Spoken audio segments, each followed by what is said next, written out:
Guys আমরা আসলে আজকে এই গাছের সবগুলো মরিচই উঠায় ফেলবো, কারণ মরিচগুলো অনেক পুক্ত এবং পুষ্ট হয়ে গেছে। দেখো মরিচগুলো উঠাচ্ছি, যদি এগুলো না উঠাই তাহলে মরিচ আবার নতুন করে মানে ধরবে না। আরও একটা জিনিস, এই মরিচগুলো তোমরা এখন মনে করতে পারো যে লাল করেছি কেন, ইচ্ছে করে লাল করেছি, বেশ সুন্দর লাগবে দেখতে। আর আরও একটা উদ্দেশ্য আছে, একটু বীজও করবো, একটু শুকায় দিয়ে এটা বীজ করবো, কারণ এই মরিচের জাতটা খুবই ভালো। আমার মনে হয় আজকে আমরা অনেকগুলো মরিচ উঠাতে পারবো, এবং এই মরিচের গাছ থেকে আজকে আমরা মরিচটা উঠিয়ে গাইস একটু সাইজ করে সারও দিয়ে দিব। এই দেখো কি পরিমাণ মরিচ,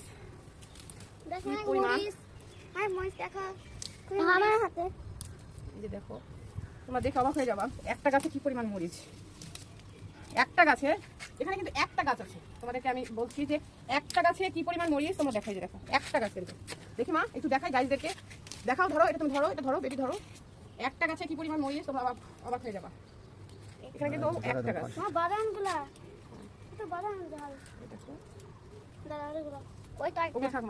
এই যে দেখো গাইস, একটা গাছে এখানে কতখানি হবে বলো, তোমরাই বলো এখানে কতটুকু মরিচ হতে পারে, এখানে কতটুকু মরিচ হতে পারে গাইস।